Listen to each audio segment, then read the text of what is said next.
구약성경 요엘서 1장 1절에서 15절 말씀 한 절씩 교독하시겠습니다. 다 찾으신 줄 알고 제가 먼저 1절 읽겠습니다. 부두엘의 아들 요엘에게 임한 여호와의 말씀이라. 늙은 자들아 너희는 이것을 들을지어다. 땅의 모든 주민들아 너희는 귀를 기울일지어다.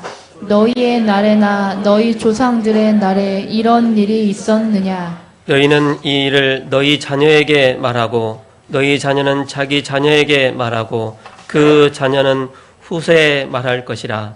팥중이가 남긴 것을 메뚜기가 먹고 메뚜기가 남긴 것을 느치가 먹고 느치가 남긴 것을 황충이 먹었도다.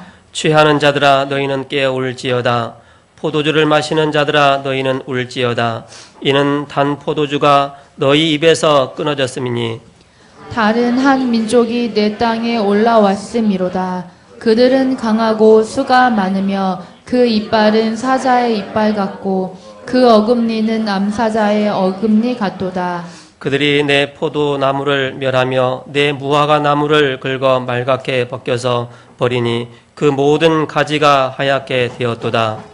너희는 처녀가 어렸을 때 약혼한 남자로 말미암아 굵은 배로 동이고 애곡함 같이 할지어다. 소재와 전제가 여호와의 성전에서 끊어졌고 여호와께 수종드는 제사장은 슬퍼하도다.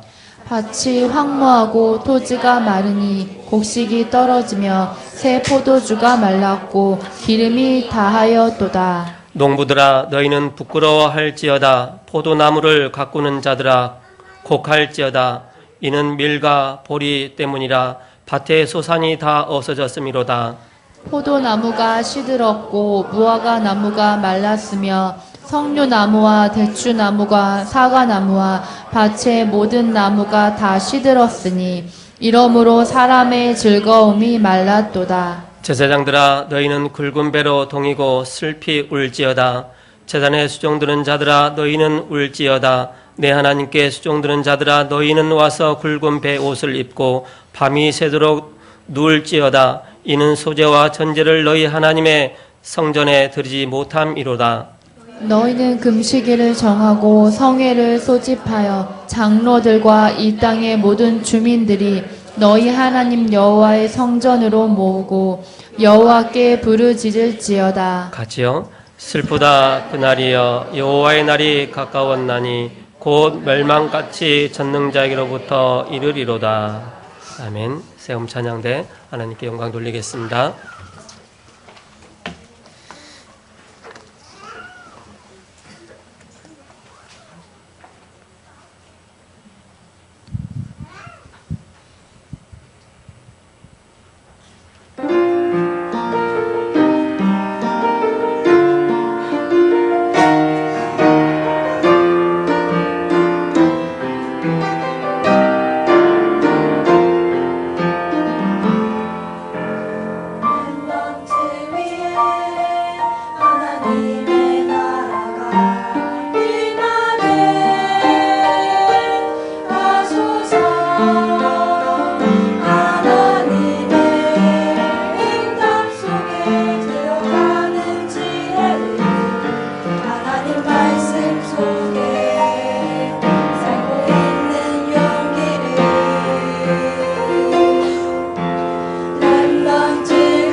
아멘. 여호와의 심판의 날이라는 제목으로 목사님 나오셔서 말씀 선포해 주시겠습니다.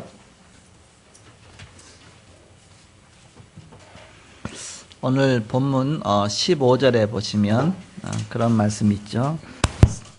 슬프다 이 날이여 여호와의 날이 가까웠나니 곧 멸망같이 전능자에게로부터 이르리로다. 여호와의 날이 가까웠나니 그랬습니다. 제목을 여호와 심판의 날이다, 그런 제목으로 하나님 말씀을 함께 나누고자 합니다. 이번 주 암송 구절은 요한복음 8장 44절입니다. 주보 10페이지에 보면 제일 아랫면에 나와 있죠. 같이 한번 합독하겠습니다. 시작. 너희는 너희 아비 마귀에서 났으니 너희 아비의 욕심대로 너희도 행하고자 하느니라. 그는 처음부터 살인한 자여 진리가 그 속에 없으므로 진리에 서지 못하고 거짓을 말할 때마다 제 것으로 말하나니 이는 그가 거짓말쟁이요 거짓의 아비가 되었습니다. 예. 지난 주간은 말씀 지혜의 말씀이다, 이제 그런 말씀 주셨습니다. 성경은 구원 중심으로 기록된 것이다. 생명사이라고 주신 것이다, 그런 말씀 주셨죠. 그리고 두 번째, 어떻게 해야 되는가? 복음운동을 지속해야 된다, 그런 말씀을 주셨습니다. 그리고 세 번째, 무엇을 해야 되는가? 62가지 서밋으로 가는 전도자의 삶을 그리스도로 끝내는 것이다, 그런 말씀을 주셨습니다. 서론적으로 인간에게는 세 가지의 종말이 있습니다. 첫째는 개인 종말이고, 두 번째는 시대 종말이고, 세 번째는 지구 종말입니다. 개인 종말은 우리의 곁에서 늘 일어나고 있죠. 병원에 가보면 날마다 태어나는 숫자만큼 이 세상을 떠나고 있기 때문에 날마다 개인 종말이, 특히 병원에 이제는 그 응급실, 또 이제는 지하 같은 데 가면 또 장례식장이 있잖아요. 그럼 날마다 있습니다. 개인 종말이죠. 시대 종말은 이스라엘이 노예로, 포로로, 속국으로 전 세계로 유리방황하면서 겪었죠. 한 시대가 망하고 그 다음 시대가 시작되어지고, 그 시대 종말은 가끔은 아니지만 그래도 자주는 아니지만 그래도 가끔 있었습니다. 지구 종말은 단 한 차례 오게 되죠. 마태복음 24장에 보니까 예수님 재림 시에 이 세상 끝이 난다, 그렇게 기록되어 있습니다. 그러나 복음 가진 자는 어떤 문제가 와도, 어떤 종말이 와도 문제가 아니다. 왜? 답이 있기 때문에.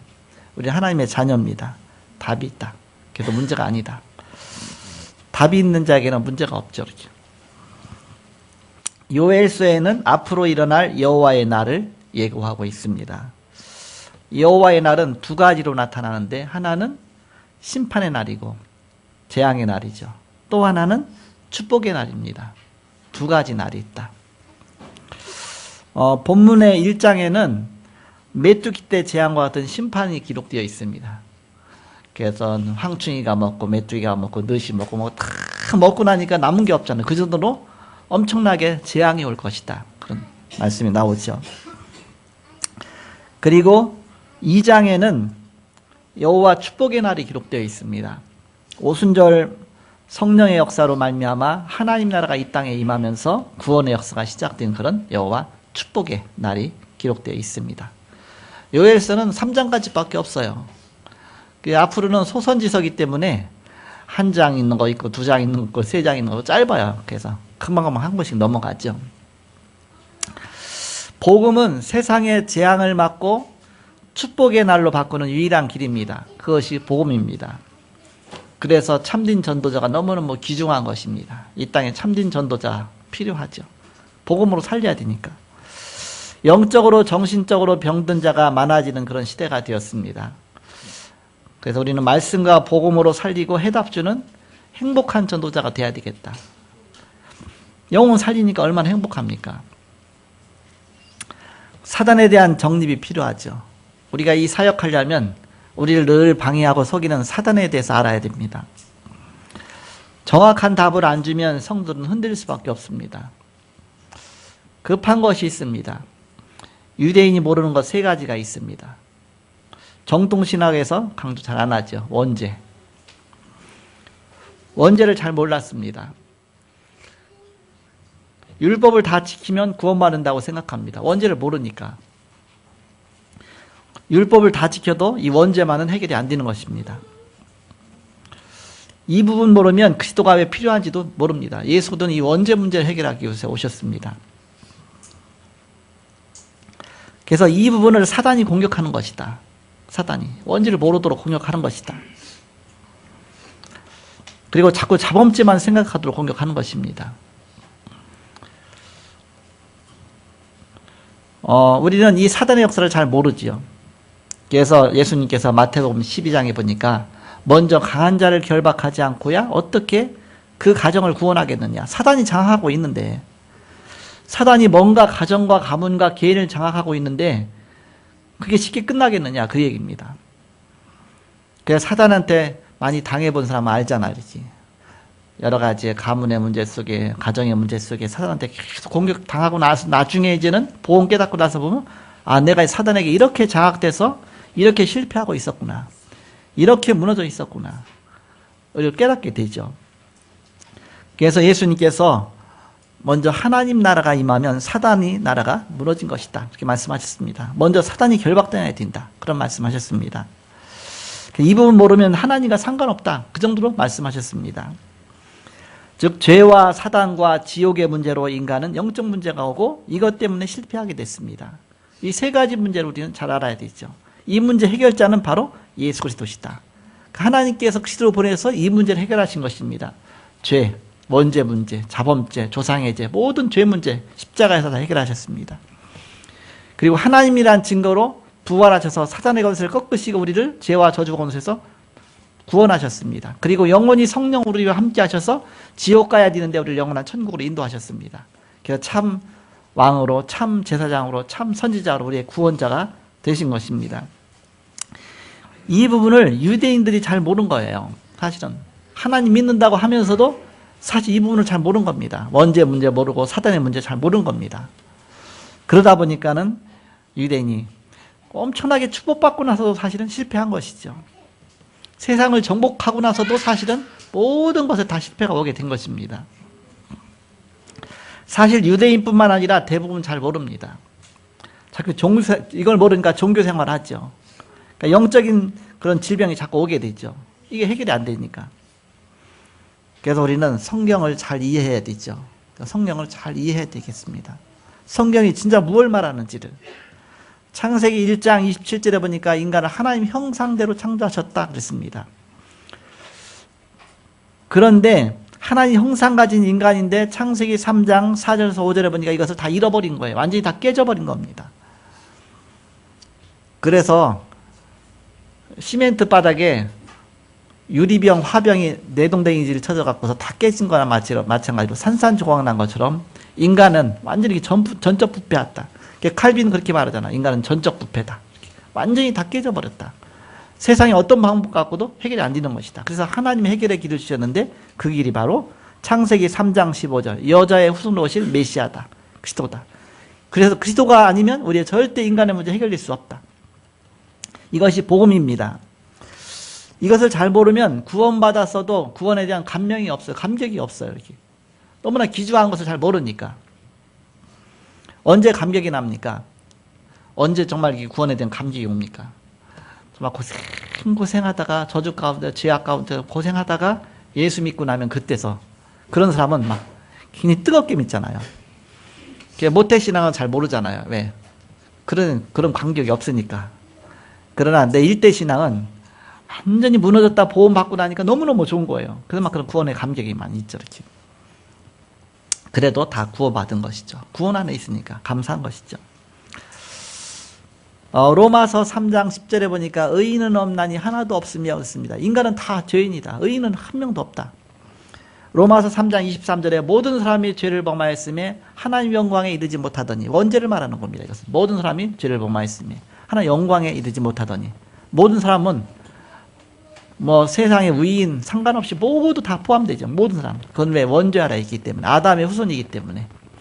아담의 후손 아닌 분은 한 분밖에 없어요. 예수 그리스도 한 분만이 아담의 후손은 아닙니다.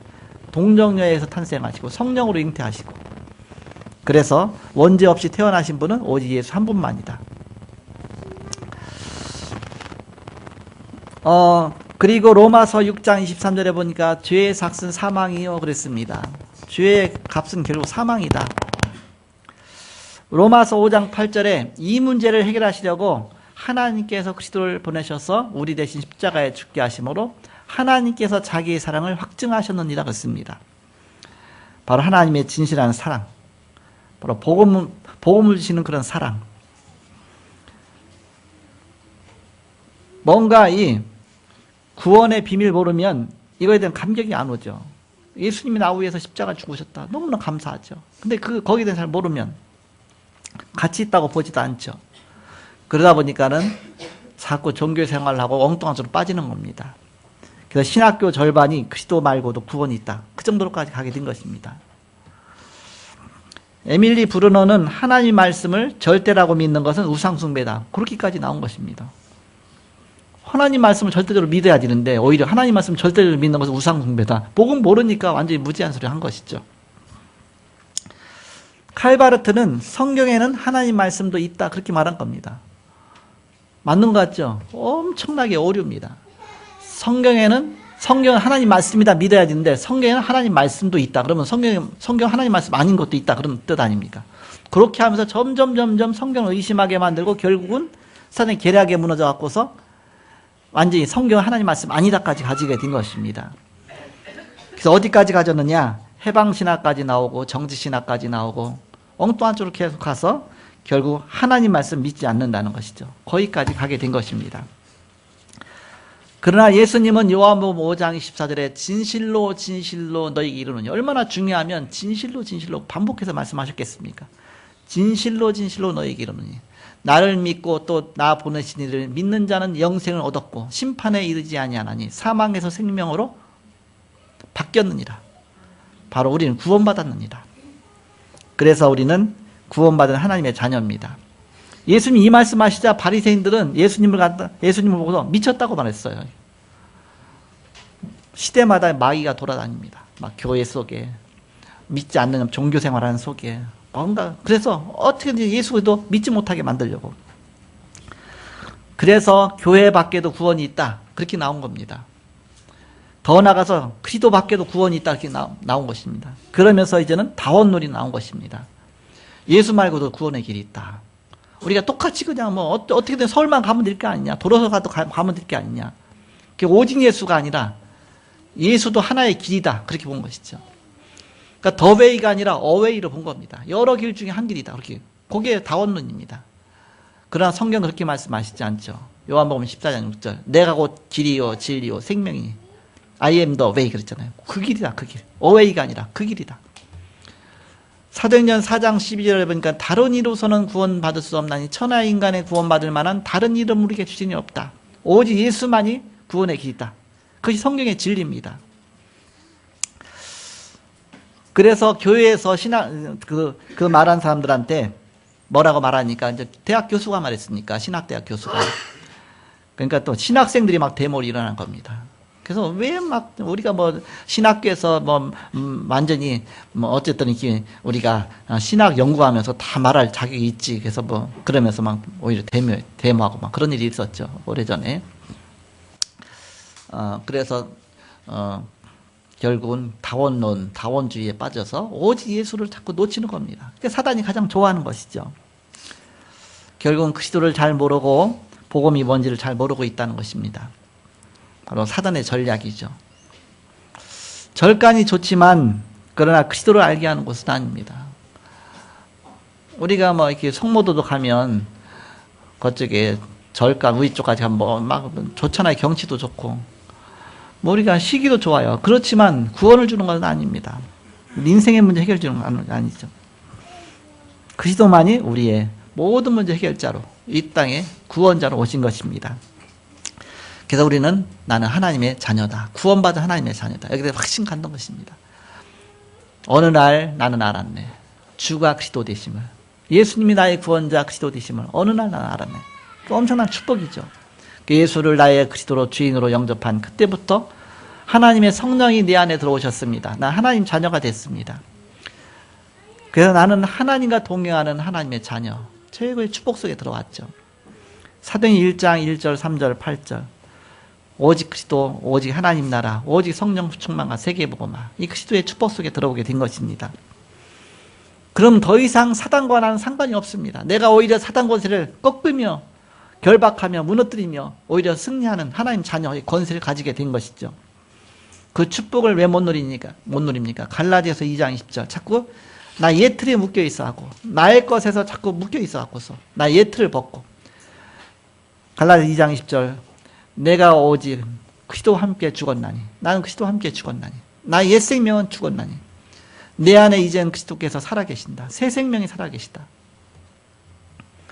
바로 주인이 바뀌어야 되는 것이죠. 나의 옛 틀을 깨고 그리스도의 새 생명이 주인 돼서 나의 인생을 이끌어가도록 나의 인생을 주님께 맡기는 것입니다. 그래서 에베소서 2장 8절 9절에 보니까 너희가 그 은혜로 인하여 믿음으로 말미암아 구원을 얻었나니 이것이 너희에게서 난 것이 아니요 하나님의 선물이다. 구원은 은혜로 받은 것이다. 하나님의 은혜로 너희가 그 은혜를 인하여 믿음으로 말미암아 도구는 믿음이다. 믿음이란 도구를 통해서 믿음까지도 하나님 주신 것이다.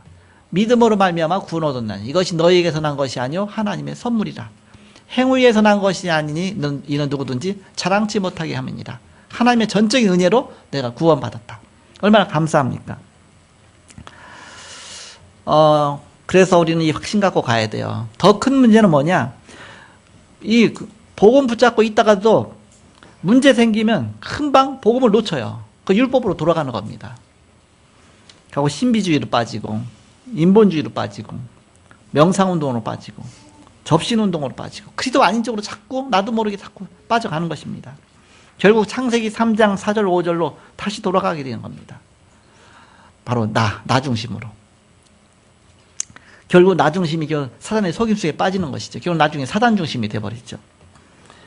그것이 바로 네피림 운동입니다. 그것이 종교요 불교요 뉴에이지 사상이 프리메이슨 사상입니다. 결국 이것을 가르치고 그쪽으로 끌고 들어가는 것이죠. 자, 본론. 그러면 우리는 무엇을 가르쳐야 됩니까? 무엇을 가르쳐야 되느냐? 종교는 나를 버리고 나를 고치라고 합니다. 그러나 복음은 재창조의 축복 누리는 것입니다. 나 갖고 안 되니까 아예 나는 죽었고 내 안에 그리스도께서 다시 살아계신 것이다. 새 생명을 사는 것이다. 살리는 것은 복음이다. 하나님 말씀이다. 성령의 능력과 기도다. 그렇다면 성령이 내 안에 계시면서 이제는 나를 살리시고 나를 치유하시고 나를 인도해 나가시는 것입니다. 그래서 성경에는 산으로 가라, 바다로 가라, 광야로 가라. 그것에서 뭐 했습니까? 깊은 기도 속에 이 체험을 누리게 된 것입니다. 그러면서 하나님 나라 임할 때까지 기다려라. 왜 이렇게 말씀했습니까? 기다린 무엇을 기다린다는 것이죠. 그래서 오로지 전혀가 나온 것이죠. 오직 그리스도 속으로 들어가야지 사는 것이다. 그리스도의 은혜가 임해야 되는 것입니다. 여기에 집중하면 반드시 역사가 일어나는 것입니다. 치유되는 것이죠. 그 예수 그리스도 안에서 모든 것이 다 회복되는 것입니다. 그 베드로가 주는 그리스도시요 살아계신 하나님의 아들이십니다. 나 갖고는 안 되니까 그리스도가 나의 주인이십니다. 그러면 하나님께서는 나를 회복시키시고 치유하시고 역사하시고 때로는 하나님의 뜻에 따라 늦게 치유되는 경우도 있습니다. 또 안 되는 경우도 있습니다. 이때는 오히려 더 큰 하나님의 계획이 들어 있습니다. 그래서 우리는 거기 속지 마라. 그러면서 세 가지를 하는 것입니다. 그럼 첫째 뭐냐? 첫째로 영혼 살리는 것입니다. 영혼을 먼저 살려야 된다. 영적으로 살아나야 되죠. 영적으로 죽은 상태는 사실 모든 것 사상에 속는 것입니다. 먼저 영혼이 살아야 된다. 성경에 5가지 원리가 있습니다. 성경에는 인간은 전적으로 부패했다. 창세기 3장 아래. 그리고 하나님께서는 우리를 조건 없이 선택하셨다. 그냥 무조건적으로 우리를 선택하신 것이다. 우리는 믿음으로 구원받는 것이다. 믿음으로. 하나님의 은혜는 바꿀 수가 없다. 한번 하나님이 은혜 주시면 그 누구도 거부할 수가 없다. 그 축복 속에 들어오면 구원받은 자는 멸망받을 수 없다. 끝까지 하나님이 지켜주신다. 그것이 칼빈의 5가지 신앙 5대 원리 아닙니까? 그러면서 우리는 5가지 신앙 발판이 있습니다. 나의 구원하신 하나님, 나를 만나게 하신 하나님, 나를 전도자를 만나게 하신 하나님, 모든 것은 하나님의 절대 주권 속에 있다. 그리스도가 하나님의 방법입니다. 하나님 구원하시는 방법이 그리스도죠. 바로 성경의 근거죠. 성경의 근거로 우리는 구원받은 것이죠. 말씀의 근거. 그래서 우리는 하나님의 성전이다. 성령이 너희 안에 거하시는 전이라 알지 못하느냐. 그렇다면 내가 있는 그 현장이 선교지다. 나의 안고 일어서는 모든 것을 다 알고 계신 하나님이시다. 내가 이 땅에 살고 있지만 나는 시한부 인생을 살고 있는 것이다. 천국과 지옥이 있다. 그렇다면 나는 이 땅에서 복음을 해서 사는 것이다. 전도는 최고의 상급이다.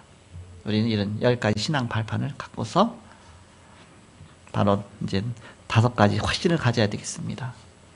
마귀는 확신 갖지 못하도록 합니다. 예수 영접하고 나면서 그때는 괜찮아요. 조금 지나고 나면 또 금방 불신앙 심어주죠. 그래서 요한일서 5장 11절 12절에 보니까 또 증거는 이것이니 하나님 우리에게 영생을 주신 것과 이 생명이 그의 아들 안에 있는 그것이니 아들이 있는 자에게는 생명이 있고 하나님의 아들이 없는 자에게는 생명이 없느니라. 하나님 아들 그리스도가 내 안에 계시면 나는 영원한 생명을 얻은 것이다. 구원을 확신 가져라. 요한복음 16장 24절에 너희가 지금까지는 아무것도 내 이름으로 구하지 아니했으나 구하라 그리하면 받으리 너희 기쁨이 충만하리라. 기도 응답의 확신입니다. 내가 예수 그리스도 이름으로 기도하면 하나님은 반드시 응답하신다. 고린도전서 10장 13절에 승리의 확신입니다. 시험이 올 수도 있죠. 그러나 시험 당할 쯤에 피할 기도 주시고 능히 감당하게 하시고 감당치 못할 시험은 허락지 아니하시고 승리의 확신입니다. 요한일서 1장 9절에 사죄의 확신입니다. 만일 우리가 우리 죄를 자백하면 저는 미쁘시고 이로사 우리 죄를 사하시며 모든 불의에서 우리를 깨끗하게 하실 것이다. 잠언 3장 5절 6절 너희 행사를 다 여호와께 맡겨라. 그가 너를 지도하시리다. 바로 인도의 확신입니다. 그래서 이런 확신 갖고 이때 영혼이 살아나는 것이죠. 자, 2번째는 마음과 생각을 살리는 것입니다. 마음과 생각. 마음에 상처가 있어요. 우리의 생각에 잘못된 생각들이 있습니다. 이것을 우리는 자꾸 살리는 겁니다. 복음으로 말씀으로 듣고 그래서 말씀 운동이 필요하고 다락방이 필요하고 계속 말씀 듣다 보면 나의 잘못된 생각들이 점점 바뀌어지죠. 이렇게. 내 마음의 구원의 감격들이 점점 살아나게 되죠. 바로 하나님과 위드가 되는 것입니다. 위드. 하나님과 함께. 임마누엘이 되는 것입니다. 하나님 우리와 함께. 모두가 원네스가 되는 것입니다. 복음 안에서 하나가 되어지는 것이죠. 그때만 원네스가 될 수가 있는 것이죠. 마지막 3번째입니다. 몸을 살리는 것입니다. 몸을 살리는 길은 3가지가 있습니다. 복음을 깊이 누리는 기도입니다. 불교는 무아지경을 가르치잖아요. 무아지경 속 들어가라. 네가 부처가 되는 거다 그랬잖아요. 그러나 우리는 복음을 누리는 깊은 기도입니다. 그리고 삶의 축복을 누리는 깊은 호흡. 깊은 호흡. 호흡이 짧으면요 금방 지쳐요. 이렇게. 그래서 계속 깊은 호흡하다 보면 이제 점점 횡격막도 점점 이렇게 튼튼해지고 또 늘어나고 그렇게 하면서 아랫배 쪽으로 점점 이렇게 숨이 모아지죠. 이렇게. 그렇게 하면서 점점 이렇게 숨을 폐활량이 커지죠. 이렇게. 그러니까 시험해 보면 알아요. 물속에 들어가서 몇 분 동안 참고 있나. 그거 해보면 내가 어느 정도의 폐활량이 되는지. 물론 이렇게 풍선 불어갖고 잴 수도 있습니다.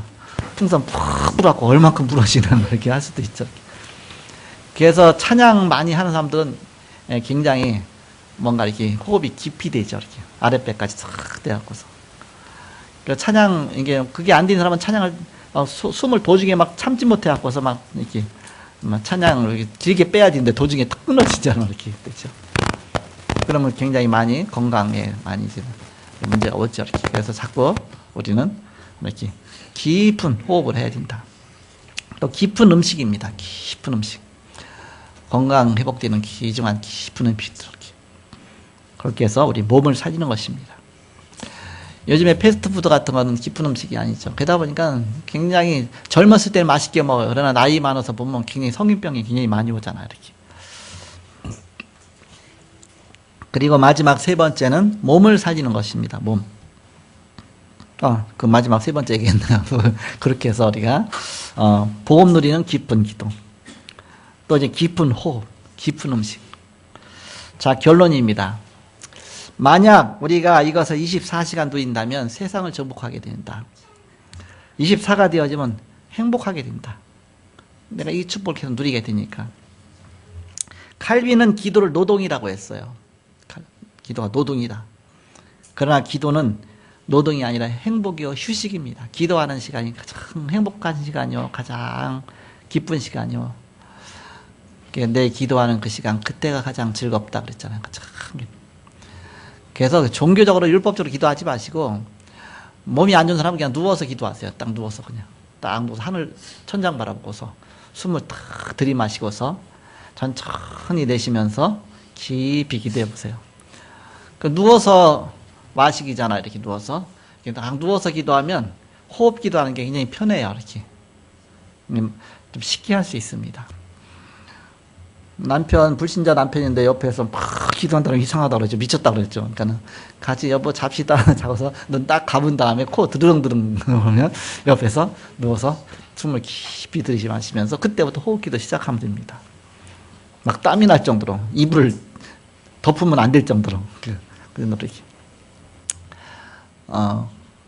또 앉아서도 우리가 또 깊이 숨을 들이마시면서 또 내쉬면서 기도할 수 있습니다. 좌식이라고 그러죠. 앉아서 그렇게 할 수가 있죠. 이렇게. 또 이제는 우리가 돌아다니면서도 할 수 있습니다. 돌아다니면서도 우리가 늘 무시로 성령 안에서 기도하고. 그래서 우리는 바로 기도의 행복 속으로 들어가는 것이다. 24시. 하나님은 지금도 세 가지를 행하고 계십니다. 성령으로 역사하십니다. 우리 안에 계시니까 성령 내주 인도 역사 충만으로 역사하십니다. 시편 103편 20절에서 22절에 보니까 하나님의 뜻이 이루어지는 곳에 있는 너희 천군이여 천사여 그랬죠. 바로 하늘 배경으로 역사하십니다. 로마서 16장 20절에 보니까 사단을 너희 발 아래서 무릎 꿇게 하시리다. 사단 권세를 꺾으시고 우리를 지키시고 승리하게 하십니다. 그래서 우리가 전문팀을 만들어서 이런 비밀도 자꾸 노래할 필요가 있다. 요번에 이제 우리 피지 선교사님들 이제는 오시는데 그분은 피지 현지 목사님들이에요. 현지 목사님들인데 우리가 선교사님 하고 착각하잖아요. 우리가 선교사로 파송한 분들이 아니라 현지에서 목회하고 계신 분들이 이제는 연결이 돼서 말씀 운동 하다가 이제 훈련 받기 위해서 오는 겁니다. 그래서 어떤 면에서 보면 우리가 이제 선교사라고 말하지만 해외에서 왔으니까 본인들은 선교사기보다는 그냥 우리나라 이렇게 선교 이렇게 훈련 받으러 온 것이죠. 그래 선교사라고 보면 되겠죠. 이렇게.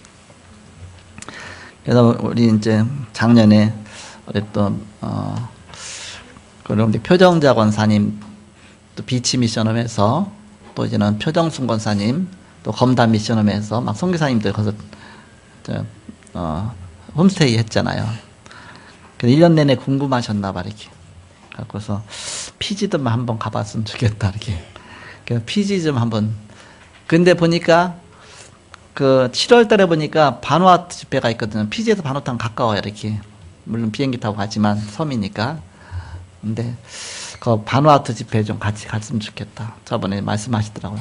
고민이 되더라고요. 그럼 나도 목사님 가시면 같이 따라가겠는데 나도 고민되고. 그런데 다행히 피지 선교회에서 오늘 일정을 딱 잡아줬어요. 이렇게 2월 23일부터 7월 5일입니까? 며칠입니까? 그때까지 한 열흘 정도 이렇게 일정을. 근데 그때가 또 굉장히 성수기 철이니까 여름이니까 비행기 표 끊기가 힘들죠. 그래서 2월 1일 날 이렇게 발권한대요. 이렇게 2월 1일 날. 그래서 가실 분들은 그 전에 먼저 이렇게 얘기해달라고 하더라고요. 이렇게. 경비가 얼마요? 그건 일단 몰라. 왜 일단 비행기부터 끊어놓고서 계산해야 되니까, 시작해야 되니까. 그렇게 해서 가실 분들은 오늘까지 확정 딱 내려가서 우리 함전 도사님한테 딱 말씀하셨어. 그래서 피지 그때 가서 피지 먼저 캠프 먼저 할 겁니다.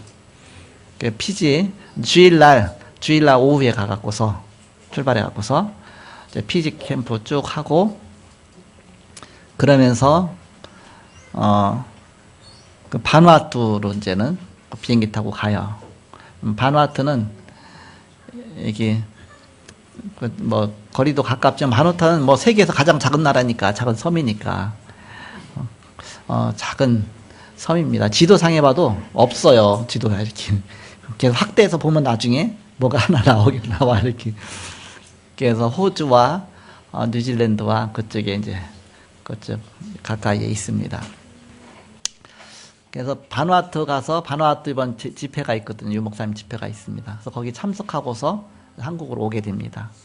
비행기는 피지에 가서 직접 직항이 없으니까 피지까지 가서 캠프하고 피지에서 바누아투 집회 참석하고 그 다음에 다시 피지로 왔다가 거기에서 비행기 갈아타고서 한국으로 오게 됩니다. 그런 일정이 되어지게 됩니다. 그래서 가실 분은 우리 함전사님한테 오늘까지 딱 해서 세팅 딱 해갖고 추진할 수 있도록 그렇게 여러분 기도하시기 바랍니다. 오늘 말씀에 여호와 심판의 날, 다음 주에는 어떤 말씀이겠습니까? 2장이니까 여호와 축복의 날이겠죠. 축복의 날. 그래서 오늘 여호와 심판의 날, 여호와 재앙의 날. 그래도 구원받은 사람은 문제가 안 된다. 왜? 답이 있으니까. 이 소도가 답이니까. 기도 안에서 우리는 모든 축복을 다 얻었습니다. 오히려 우리는 전도자로 사는 것입니다.